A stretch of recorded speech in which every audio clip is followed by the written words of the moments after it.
CR creative Bhavani YouTube channel को आपण मानक स्वागत। आज आम अच्छे गोटे परिवा क्षेत्र में ये खरादिनिया परिवा चाष होती चाषीटी पाखापाखि गोटे एकर जगार परिवा चाष कर खेत को मुझे गोटे डॉक्यूमेंटेशन टीम को धरिकी आसी जे कि सरकार तरफ गोटे अग्रणी चाषी डॉक्यूमेंटेशन करुँच। तो मु देखुची चाषी टी पाखापाखि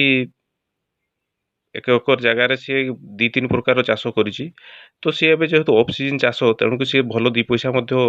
आय करुँच एवं तार मूल्य भल पाँच से पाख बजार बिक्री करुँच। से एवं मासक पाखापाखि 50,000 टंका आय करुँच बाड़ी बैगण बिलाती अमल होउची एवं आगो को कलरा चारा पड़ी से ताकू लगेबे एवं से किछि लगेइछंती काकुड़ी। चाषी को कहवा अनुसार से मासकिया बैगण चारा लगेइछंती ता चारा को लगेवा पूर्व से माटी को भल भाव 2 थर हल कर हालुका करिसंती एवं से प्रत्येक गछर दूरता 3 फुट रखिछंती एवं सप्ताह को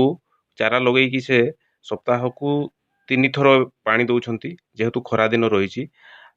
चारा लगेला बेले से गछरे गोबर खत देइछंती ता सहित से डीएपी सार थरे खोड़ा खसा करिकी देइछंती। चारा लगेला परे मासे परे गछर रोग पोक जदि लगुच से जोगाजोग कर एक्सपर्ट सहित ता अनुसार से पदक्षेप नौकरी। आम ए देखु क्षेत्र बैगण गोटे गोटे बैगण ओजन पाखापाखि